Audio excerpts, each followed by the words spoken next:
하나님의 말씀은 히브리서 11장 28절에서 29절까지 말씀입니다.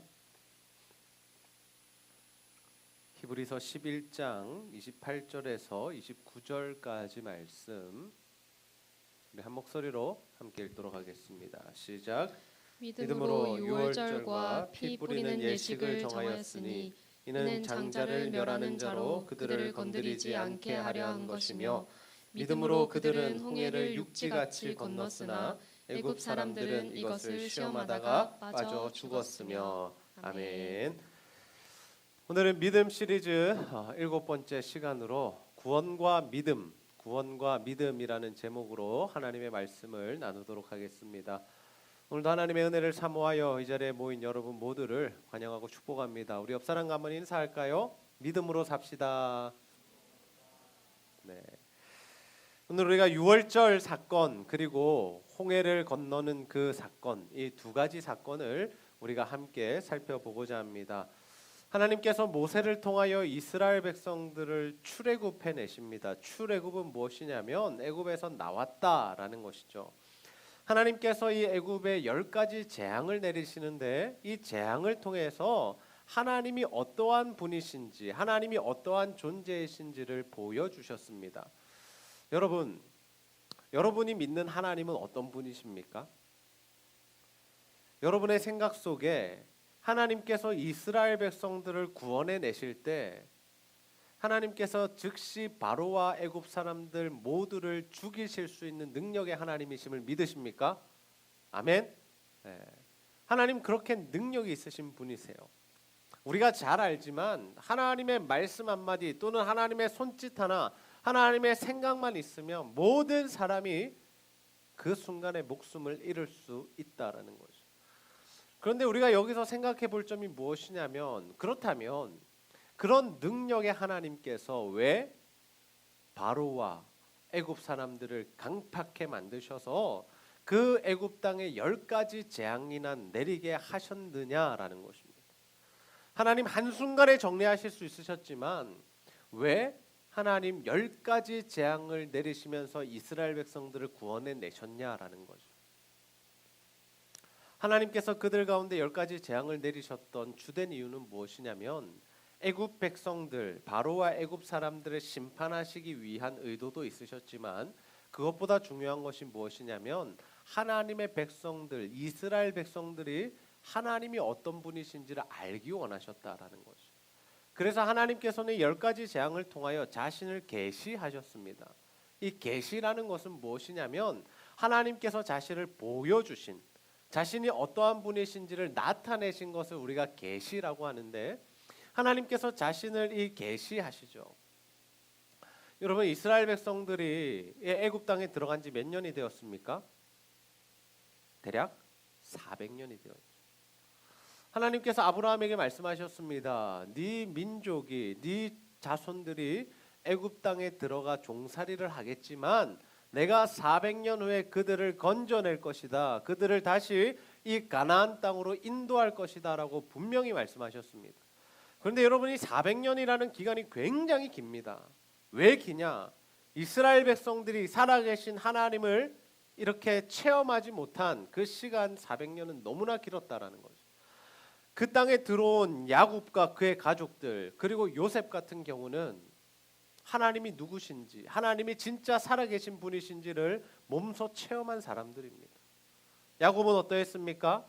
그가 베델에서 하나님을 만났고 그리고 분이엘에서 하나님을 깊이 체험했고 그래서 나중에 자신의 자녀들과 손자들을 축복하는 삶을 살았죠.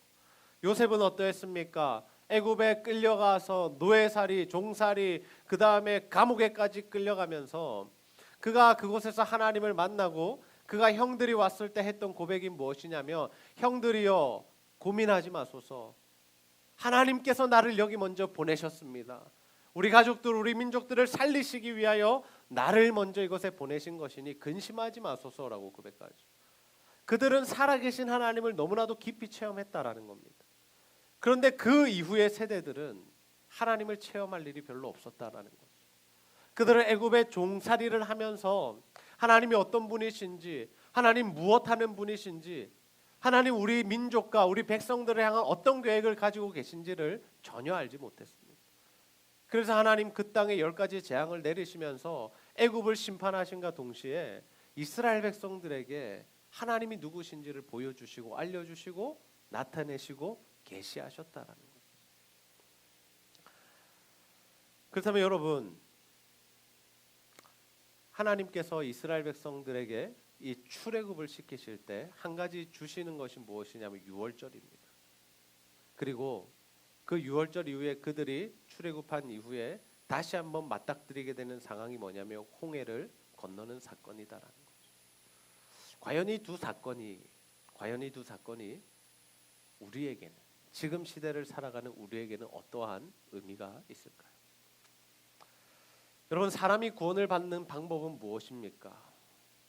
여러분, 한 사람이 인종이든 또는 뭐 나이든 모든 것을 초월해서 한 사람이 하나님 앞에 구원을 받는 그 방법은 무엇일까요?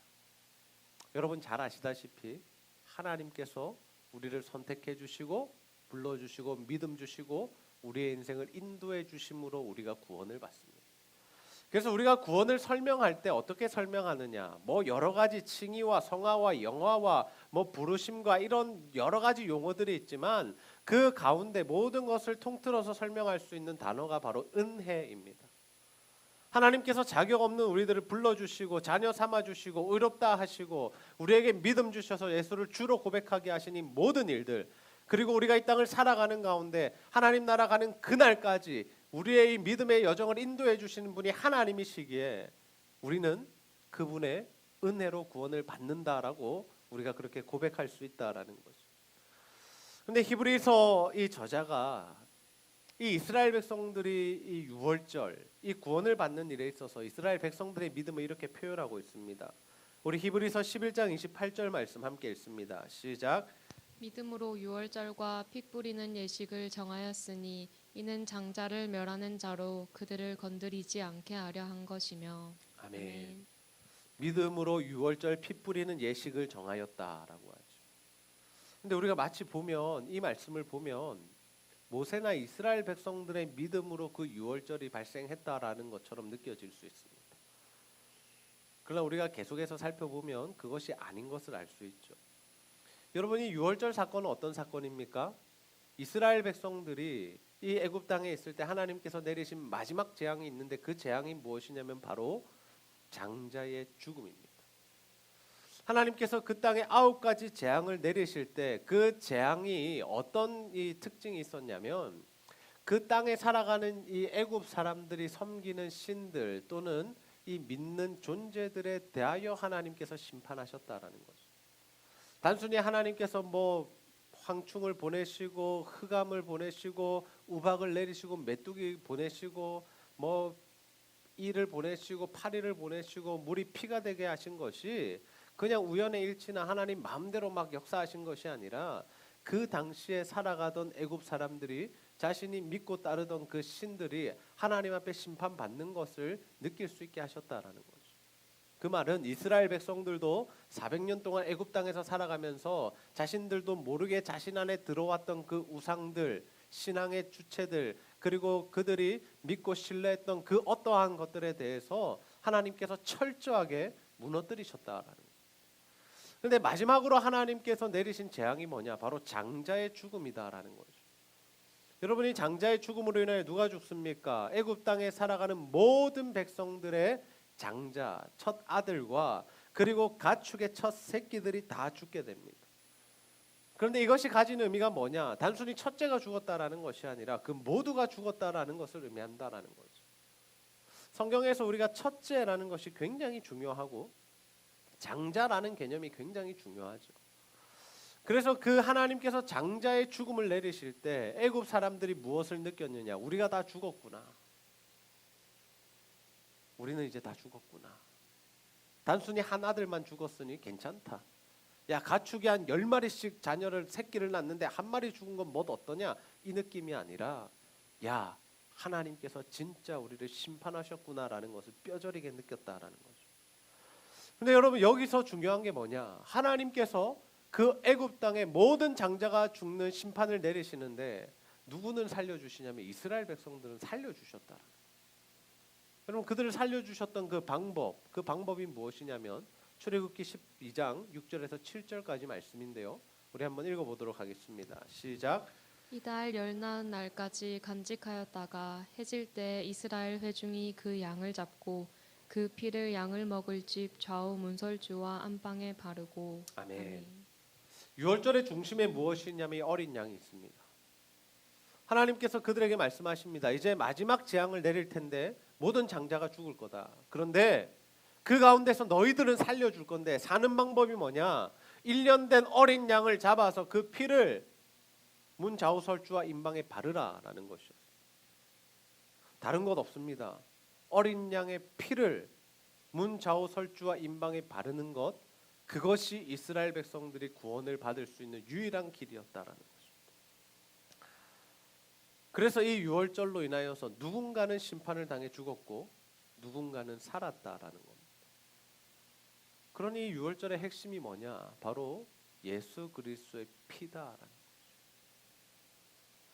역사적으로 이 유월절은 단 한 번 일어난 일입니다. 물론 그 이후에 절기로 지켰지만 애굽의 모든 장자가 죽는 사건, 그와 동시에 피를 바름으로 살아나는 그 유월절의 사건은 역사적으로 그 모세 당시에 일어났던 단회적인 사건이다라는 거죠.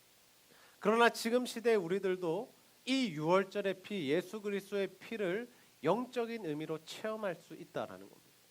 우리가 우리 집에 가서 어린 양 잡아가지고 피 발라 놓으면 어떻게 하겠습니까? 하나님 우리 가정 구원해 주실까요? 그것 아니다라는 거죠. 이웃 주민들 신고 들어올 겁니다. 이상한 사람이라고. 잘못하면 정신 병원 이런 데 끌려갈지도 모릅니다. 그러나 그 의미를 우리가 붙잡게 될 때 예수님께서 그 십자가 보혈로 우리를 구원해 주셨다라는 그 의미를 붙잡게 될 때 우리 가운데 구원이 임하게 된다라는 거죠. 그래서 예수님께서 구원에 대하여 뭐라고 말씀하시느냐? 요한복음 3장 16절 말씀해 보시면 하나님이 세상을 이처럼 사랑하사 독생자를 주셨으니 하나님께서 우리를 사랑하셔서 예수 그리스도 이 땅에 보내주셨다라는 겁니다. 그런데 그 이후에 말씀이 중요하죠. 한번 같이 읽어볼까요? 이는부터 시작. 이는 그를 믿는 자마다 멸망하지 않고 영생을 얻게 하려 하심이라. 아멘. 예수님을 보내주셨습니다. 그것은 누구에게나 해당되는 일이죠. 그런데 누가 구원을 받을 수 있다는 겁니까? 예수를 믿는 자들만 영생을 얻는다라는 거죠. 유월절의 피를 바른 자들만 구원을 받는다라는 겁니다. 그래서 여기에 필요한 것이 뭐냐면 믿음이다라는 거죠. 하나님이 세상에 지금 시대에도 동일하게 우리에게 계시해 주십니다. 예수를 믿어라. 예수를 믿으면 구원을 받는다. 그 십자가를 붙들고 살아라. 그러면 너희들에게 구원이 임한다. 그런데 왜 수많은 사람들이, 우리나라만 해도 80%나 넘는 사람들이 왜 예수를 믿지 않습니까? 왜 피를 바르지 않을까요? 믿어지지 않기 때문이죠. 예수가 필요 없는 인생을 살기 때문이죠.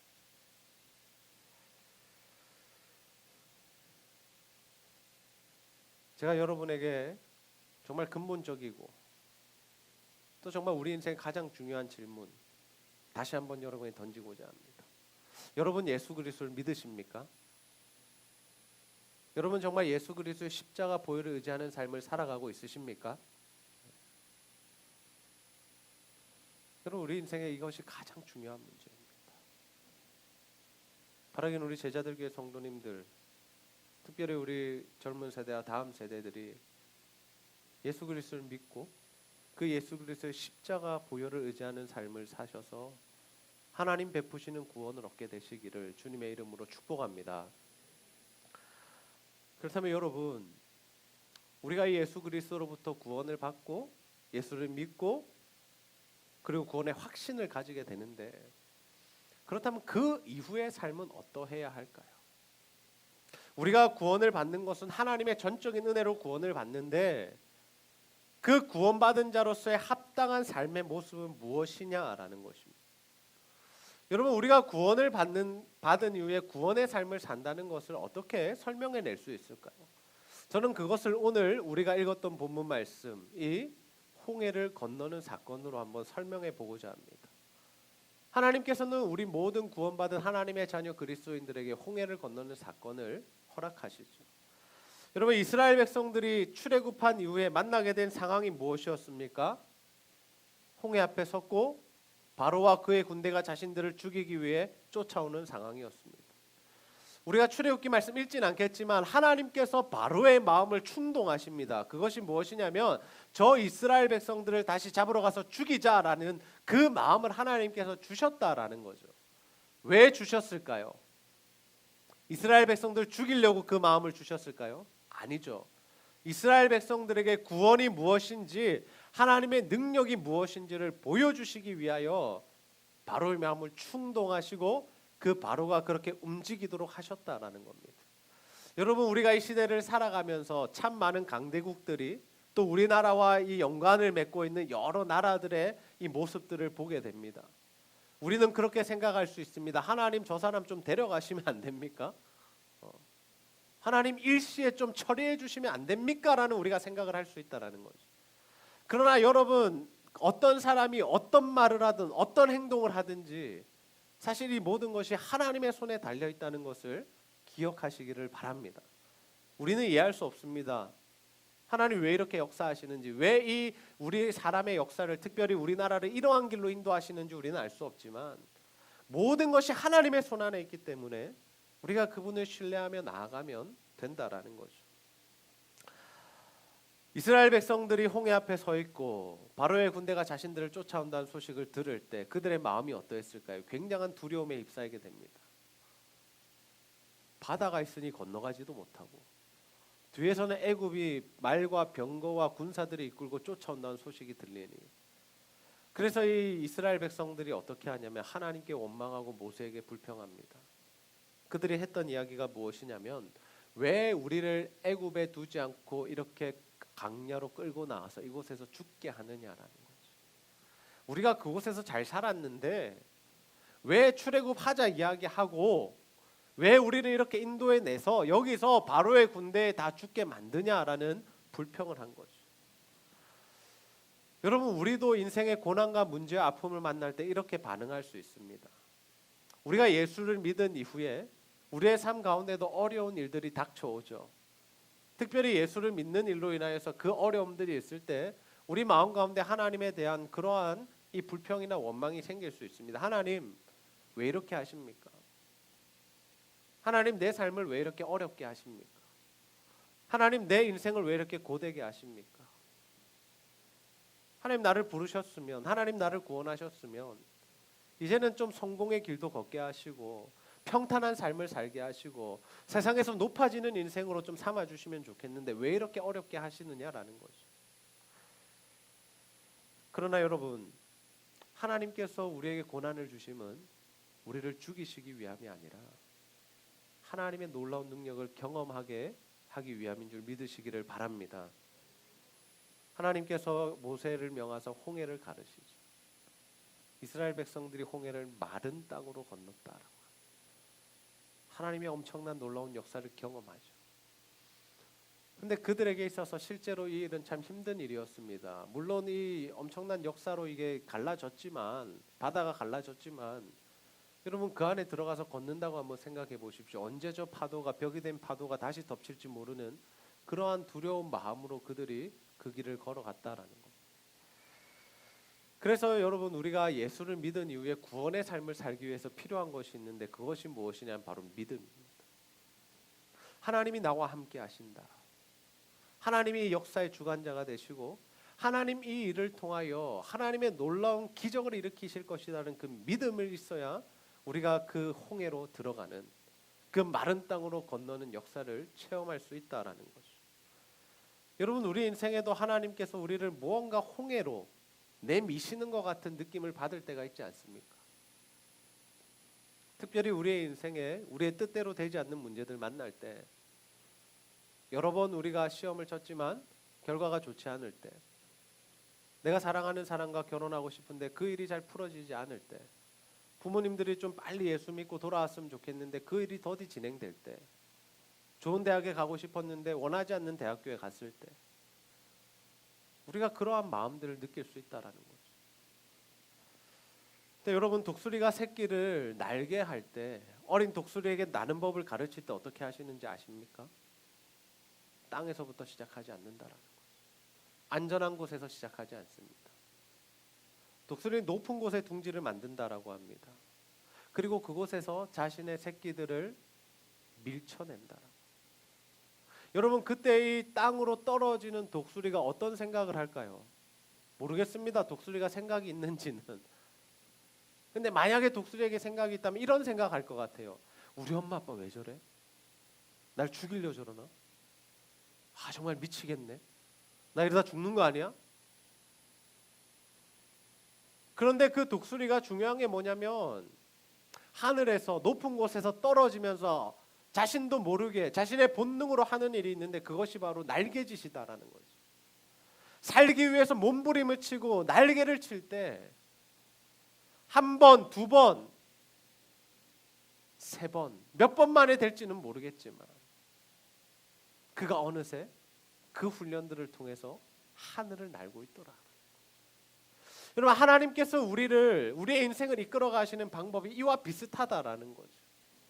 하나님 우리를 구원해 주셨으면 날마다 평안하고 잘되고 시험도 붙고 승승장구하는 인생으로 하나님 인도하셨으면 좋겠다라고 생각하는데 하나님 그와 반대로 우리를 홍해 앞에 세우시고 앞에는 바다가 있고 뒤에는 애굽 바로 군대가 쫓아와서 아무 때도 갈 수 없는 정말 미칠 것만 같은 죽고 싶은 상황들을 우리 인생 가운데 허락하신다라는 것. 하나님 그 일들을 허락하시는 이유가 무엇입니까? 우리를 믿음의 사람으로 키워내시기 위함이다.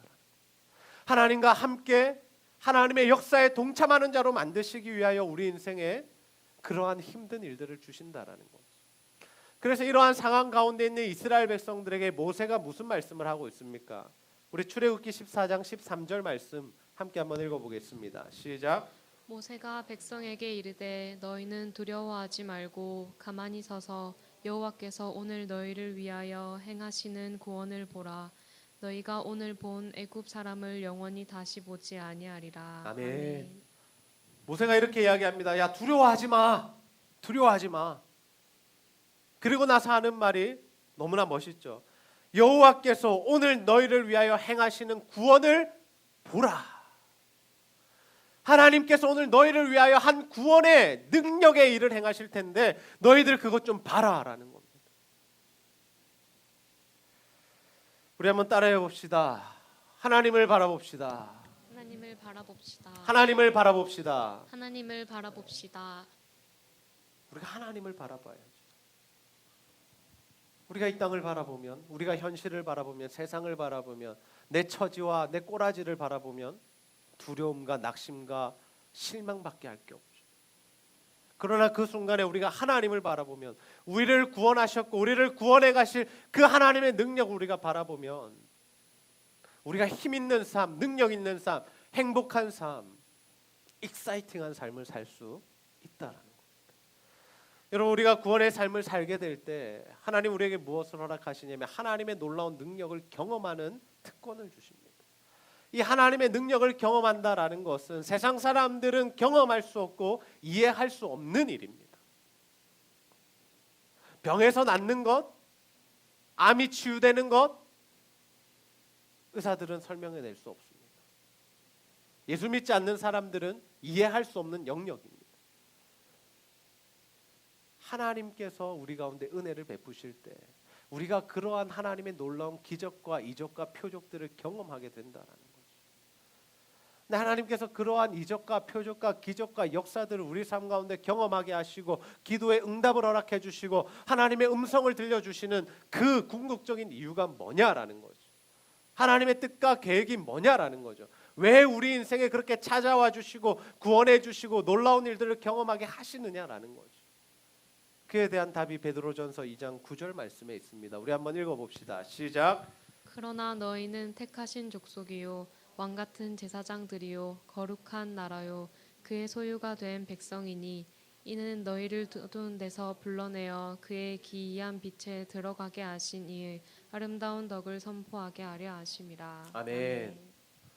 하나님께서 우리를 뭐라고 불러주십니까? 너희는 택하신 족속이요 왕 같은 제사장이요 거룩한 나라요 소유가 된 백성이다라고 불러주시죠. 이 말씀 출애굽기에 동일하게 하나님께서 이스라엘 백성들 불러주신 호칭입니다.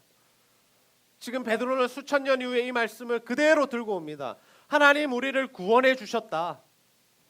하나님 우리를 자녀 삼아 주셨다라는 거죠. 근데 그 자녀 삼아 주신 이유가 뭐냐?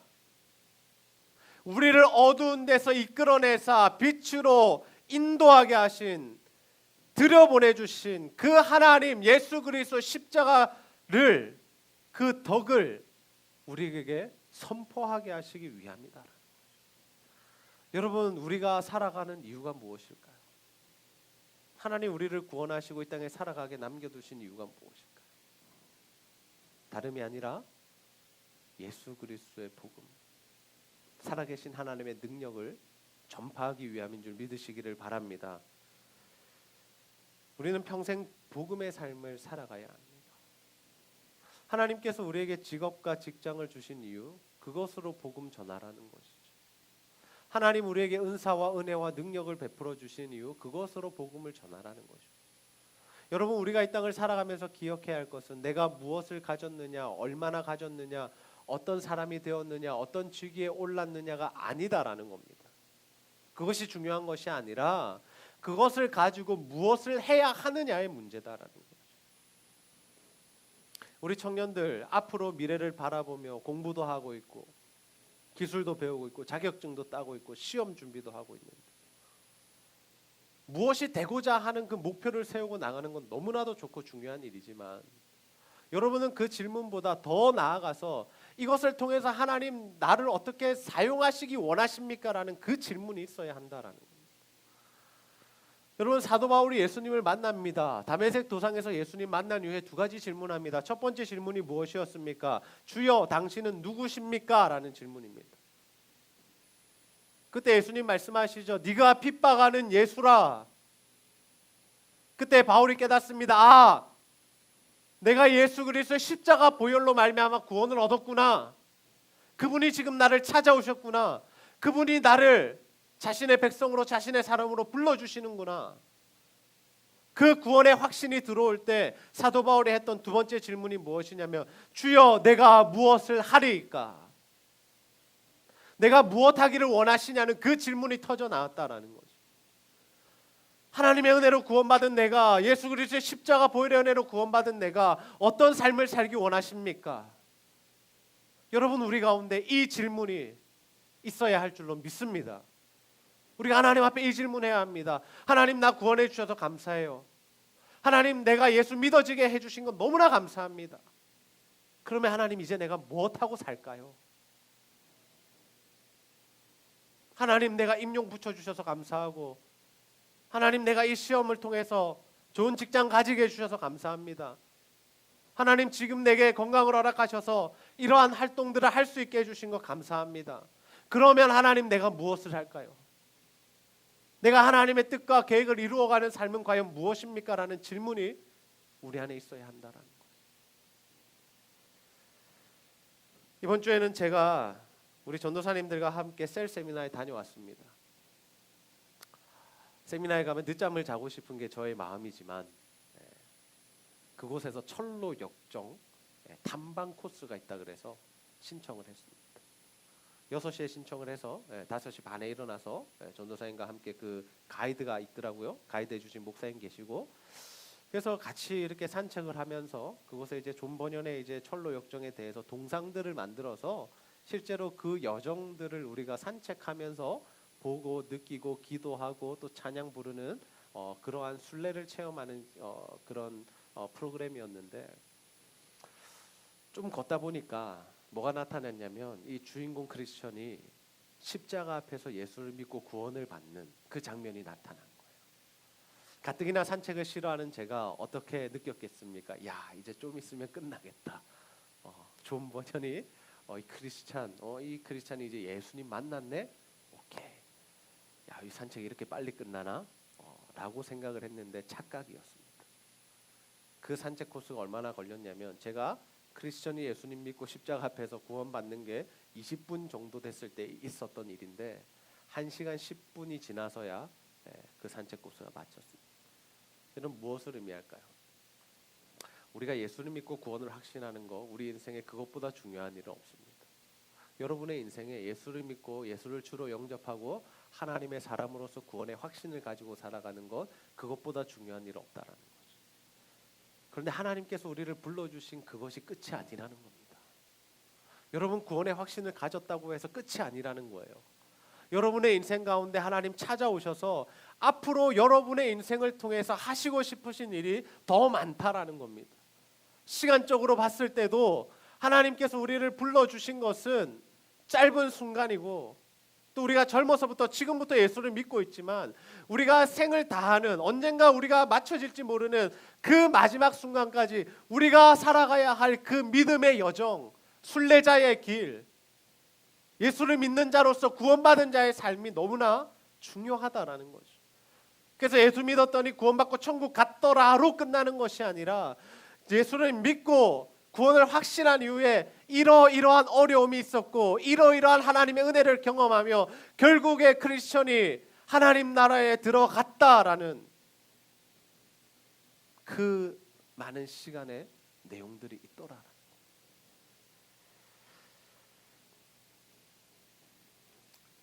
여러분, 우리가 구원을 받은 이후에, 구원을 확신한 이후에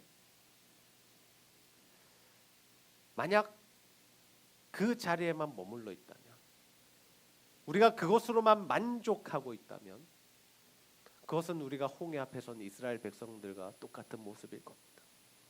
이미 구원은 받았지만 하나님의 놀라운 역사들을 경험하지 못하는 인생을 사는 거죠. 그래서 우리는 어디로 들어가야 합니까? 홍해로 들어가야 한다라는 거죠. 하나님의 역사를 경험하기 위해서는 믿음으로 발을 내디뎌야 한다라는 거죠. 이 세상에서의 삶이 녹록지 않아도, 그리스도를 믿는 자로서 하나님의 말씀대로 살아내는 일이 힘들어도 우리가 그 하나님의 말씀의 인도함을 받으며 하루하루 살아가는 것이 너무나 중요하다라는 거죠. 그 일을 위하여 우리에게 묵상이 필요한 거고, 그 삶을 서로 격려하고 서로 힘을 돋아주고 쓰러진 우리 친구들의 손을 잡아주기 위해서 우리에게 믿음의 공동체, 셀 모임이 필요하다라는 겁니다. 히브리서 저자는 이스라엘 백성들이 홍해를 건넌 사건을 이렇게 평가합니다. 우리 히브리서 11장 29절 말씀 함께 읽습니다. 시작. 믿음으로 그들은 홍해를 육지같이 건넜으나 애굽 사람들은 이것을 시험하다가 빠져 죽었으며. 아멘. 이스라엘 백성들은 살았고 뒤따라오던 애굽 백성들은 죽었습니다. 그 차이가 뭐냐? 믿음이다. 하나님께서 믿음을 주셔서 구원받은 우리들은 믿음으로 살아갈 때 하나님의 능력을 경험하게 되지만, 예수를 믿지 않고 믿음이 없어서 하나님의 말씀대로 살지 않는 자들은 결국에 죽음과 심판을 받는다라는 거죠. 저는 우리 제자들 교회 성도님들 모두가, 이 자리에서 함께하는 우리 청년들, 우리 주일학교 학생들 모두가 정말 믿음으로 하나님의 놀라운 역사를 경험하는 삶을 살아가게 되시기를 주님의 이름으로 축복합니다. 오늘 우리는 유월절과 홍해를 건너는 사건, 이 두 가지 사건에 대한 말씀을 함께 나누었습니다. 하나님께서 이스라엘 백성들 출애굽시키시면서 유월절 사건을 허락하셨고, 출애굽 직후에 홍해를 건너는 사건을 경험케 하십니다. 이 두 가지 사건은 하나님께서 우리에게 구원을 허락하시기 위하여, 구원을 설명해 주시기 위하여 주신 사건들이죠. 여러분, 우리가 구원을 받는 방법은 유일합니다. 오직 예수 그리스도를 믿을 때, 하나님께서 우리에게 주신 믿음으로 십자가를 붙드는 삶을 살아갈 때 우리가 구원을 받습니다. 그래서 여러분 안에 그 구원이 확신되어진다면 날마다 감사하며 찬양하며 주님 안에서 살아가시기를 소원합니다. 그런데 여러분, 하나님께서는 우리를 그 자리에 머물러 있기 원하시지 않는다라는 거죠. 감사하고 찬양하는 것, 감격하는 것 너무나도 중요하지만 그 자리에 있는 것이 아니라 하나님은 우리가 홍해를 건너가기 원하십니다. 그 홍해를 건너는 것은 우리 인생의 고난의 길, 십자가의 길, 어려운 길, 고된 길, 하기 싫은 길로 느껴질 수 있습니다. 그러나 하나님은 우리가 그 길로 걸어 들어갈 때 하나님의 놀라운 역사를 경험케 하신다라는 거예요. 우리가 믿음으로 살아갈 때, 이 세상에서 하나님의 말씀을 붙들고 살아갈 때 우리 가운데 하나님의 기적과 이적들을 체험하게 하신다라는 것. 저는 여러분 모두가 정말 믿음으로 사셔서 하나님이 베푸시는 그 놀라운 능력을 경험하게 되시기를 소원합니다. 그래서 그러한 능력을 경험하셔서 정말 살아계신 하나님을 다른 이들에게 전하는 예수 그리스도의 십자가 복음을 선포하는 저와 여러분이 다 되어지기를 주님의 이름으로 축복합니다. 우리 시간 보라 너희는 두려워하지 말고 우리 함께 찬양하고 말씀을 들고 기도하는 시간 가지도록 하겠습니다.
하나님을 바라보게 하셔서 하나님의 놀라운 능력을 경험하며 체험하는 인생이 되게 하여 주시고 우리가 경험한 하나님, 우리가 경험한 예수 그리스도의 십자가 보혈의 능력을 다른 이들에게도 전하며 선포할 수 있는 복음의 사람이 되게 하여 주옵소서. 우리가 이런 기도의 제목들 가지고 하나님 앞에 간절히 한번 기도하도록 하겠습니다.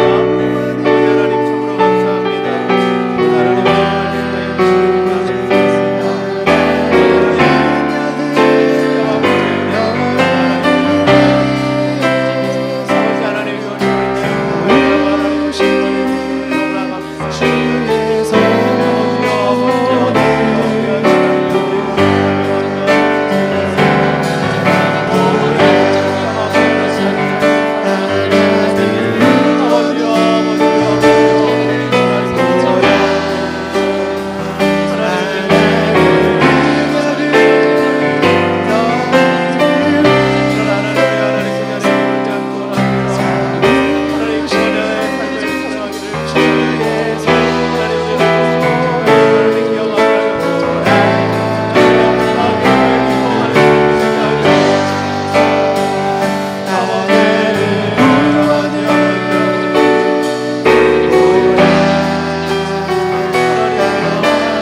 하나님 참 감사합니다. 특별히 하나님 우리를 사랑해 주셔서 우리에게 예수 그리스도를 보내주시고 또 우리 가운데 믿음을 선물로 주셔서 예수를 주로 고백하여 구원을 얻게 하여 주시는 애 너무나 감사합니다.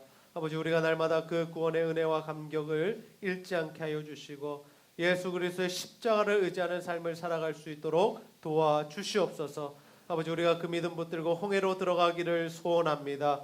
아버지 하나님 말씀대로 살아갈 때 정말 우리가 하나님의 놀라운 역사와 능력을 경험케 하여 주시고 그 경험한 살아계신 하나님을 예수 그리스도의 복음의 능력을 다른 이들에게 전하며 선포하는 복음의 삶을 살아갈 수 있도록 인도하여 주시옵소서. 하나님, 오늘도 하나님 육신의 질병과 영적인 질병과 수많은 고민과 또 아픔과 문제로 신음하는 우리 지체들이 있사오니 하나님께서 은혜를 베풀어 주시고 특별히 예수 그리스도의 십자가 보혈의 능력으로 깨끗하게 고치시고 회복시켜 주시옵소서. 이 시간도 하나님과 교회와 또 성도를 사랑하여 드리는 모든 물질과 헌신 주여 기쁘게 받아 주시옵소서. 감사드리며 예수님의 이름으로 기도하옵나이다. 아멘.